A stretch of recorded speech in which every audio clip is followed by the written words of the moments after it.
এখানে কি আর নিজেদের প্রাণ গেছে না নিজের স্বজাতির প্রাণ গেছে? স্বজাতি মানে বোঝেন তো, পশ্চিমমুখী লোক হতো তাহলে দেখতেন কখন একদম দৌড়ে মিল্খা সিং এর স্পিডে চলে যেতেন। একটা মৃতদেহ দিতে পেরেছেন বাড়ির লোকের হাতে যে ক্ষতিপূরণ দেবেন? ছাই পাওয়া গেছে, কিছু ছাই, কিছু হাড়গোড়। সে যাই থাকুক সবই দুর্নীতি। মানুষের মধ্যে রিয়াকশনটা কোথায়? এটাও তো অস্বীকার করতে পারবেন না। 2000-এর বেশি ফায়ার স্টেশন দরকার। আর যেখানে ফায়ার ড্রাইভার থাকে না আপনি স্টেশন খুঁজছেন। পুলিশ স্টেশনে পুলিশ নেই, সেটা সিভিক পুলিশ দিয়ে চলে। যখন বড় দুর্ঘটনা হয় তখন পুলিশের ঘাড়ে দোষ চাপে, যখন আগুনে পড়ে তখন ফায়ার ব্রিগেডের ঘাড়ে দোষ চাপে। ড্রাইভারের কাজ গাড়ি চালানো, মন্ত্রীর কাজ মন্ত্রিসভা চালানো, দপ্তর চালানো। মন্ত্রীর কাজ ওখানে হেলমেট পরে খিচমেরি ফটো করা নয়। শকুন যদি অন্য কাউকে শকুন বলে, হাসি ছাড়া আর কি পেতে পারে মানুষের? আরে ছাড়ুন তো রচনা বন্দ্যোপাধ্যায়। রচনা বন্দ্যোপাধ্যায়ের রচনা লিখতে বলুন, ও দিদি নাম্বার ওয়ানই ভালো। হ্যাঁ, বলছে 10,000 কোটি লোক। পাগলের কথার কি উত্তর দেব? মোদির শিক্ষাগত যোগ্যতা নেই, জর্জিয়া ইউনিভার্সিটির ডিগ্রিটাও নেই।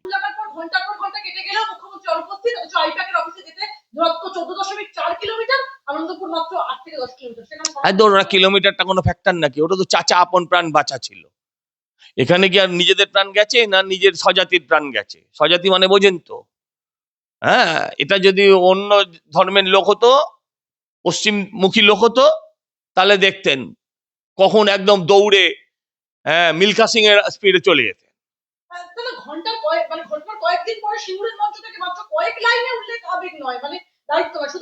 আবার বললাম, কাকে ক্ষতিপূরণ দেবেন? সবই তো নিখোঁজ। মৃত কটা? একটা মৃতদেহ দিতে পেরেছেন বাড়ির লোকের হাতে যে ক্ষতিপূরণ দেবেন? ক্ষতিপূরণটা মৃতদের দেওয়া হবে বলেছে। আপনি মৃত কাকে ঘোষণা করবেন? কজন লোক ডেথ সার্টিফিকেট পেয়েছে? কজন লোক তার ছাইপিণ্ড পেয়েছে? কেউ তো আর দেহ পাবে না, নাভিটা পেলেই যথেষ্ট। কটা লোক পেয়েছে শরীরাংশ? কটা লোকের ডিএনএ টেস্ট হয়েছে? কটা বাড়ির লোকের রক্ত নেওয়া হয়েছে? আপনি 27 কি করে জানছেন? আপনি 27 জানছেন কি করে? কেউ বলছে তাই 27। আপনি জানলেন কি করে?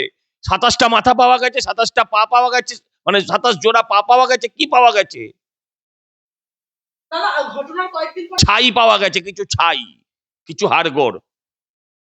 শ্মশানে আপনি যখন চুল্লিতে হয় দেখেছেন কখনো? ইলেকট্রিক চুল্লিতে পরে একটা ছোট্ট ট্রের মধ্যে পুরো দেহাংশ থাকে, সেখান থেকে ডোম খুঁজে খুঁজে ওই নাভিটা বার করে দেয়, সেটাই পাওয়া গেছে, আর কিচ্ছু পাওয়া যায়নি। তো বাংলার মানুষের জন্য আর কি চাই? কারোর কোনো রিয়াকশন আছে সারা বাংলায়? কোনো মানুষের মধ্যে 40টা মানুষ মরে গেছে বা হাওয়ায় উবে গেছে, আপনার মধ্যে কোনো রিয়াকশন আছে? বাংলার মানুষের মধ্যে, রাজনৈতিক দল তো মানুষ তৈরি করে, কারোর মধ্যে কোনো রিয়াকশন আছে? সে যাই থাকুক সবই দুর্নীতি। মানুষের মধ্যে রিয়াকশনটা কোথায়? এটাও তো অস্বীকার করতে পারবেন না আপনি। মমতা ব্যানার্জি তারই সুযোগ নিচ্ছে।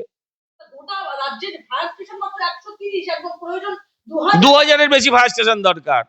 আর যেখানে ফায়ার ড্রাইভার থাকে না আপনি স্টেশন খুঁজছেন। পুলিশ স্টেশনে পুলিশ নেই, সেটা সিভিক পুলিশ দিয়ে চলে। যখন বড় দুর্ঘটনা হয় তখন পুলিশের ঘাড়ে দোষ চাপে, যখন আগুনে পড়ে তখন ফায়ার ব্রিগেডের ঘাড়ে দোষ চাপে। কেউ সার্টিফিকেট পায় না, যে গুড জব বলে সার্টিফিকেট বাংলার মানুষ এদের কাউকে দেয় না। আচ্ছা, মন্ত্রী নাও পৌঁছতে পারেন, 32 ঘন্টা পরে পৌঁছতে পারেন। মন্ত্রীর কাজ আগুন নেভানো নয়। মন্ত্রীর কাজ দমকলে শূন্য পদে লোক ভর্তি করা, দমকলের আধুনিকীকরণ করা। ড্রাইভারের কাজ গাড়ি চালানো, মন্ত্রীর কাজ মন্ত্রিসভা চালানো, দপ্তর চালানো। মন্ত্রীর কাজ ওখানে হেলমেট পরে খিচমেরি ফটো করা নয়। অভিষেক বন্দ্যোপাধ্যায় সে কি বললো বা না বললো তাতে কিছু যায় আসে না, কিন্তু যারা জাস্টিস ফর প্রদীপ কর, যারা বলেছিল শ্মশানে শ্মশানে গোরস্থানে গোরস্থানে যারা ঘুরে বেড়াচ্ছিল, একটা মৃতদেহ পেলেই বলছিল যে হার্ট অ্যাটাকে মরেছে, হ্যাঁ এসআইআর আতঙ্কে মরেছে, ভাগ্যিস এই 40 জনকে সেই তালিকায় ঢুকিয়ে দেয়নি। তাহলে কারা শকুন? শকুন যদি অন্য কাউকে শকুন বলে, হাসি ছাড়া আর কি পেতে পারে মানুষের?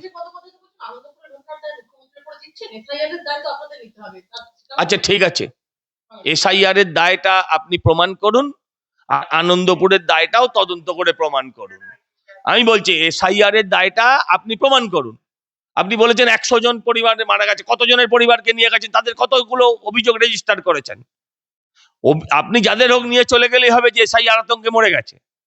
আপনি তাদের যে কমপ্লেন যে এরা এই কারণে মারা গেছে, এরা এসআইআর এর কারণে মারা গেছে, সেই অভিযোগ কোথায় কোথায় রেজিস্টার করেছেন? অভিষেক বন্দ্যোপাধ্যায় সব কথার উত্তর দেবো না, অত বড় নেতাও নয়।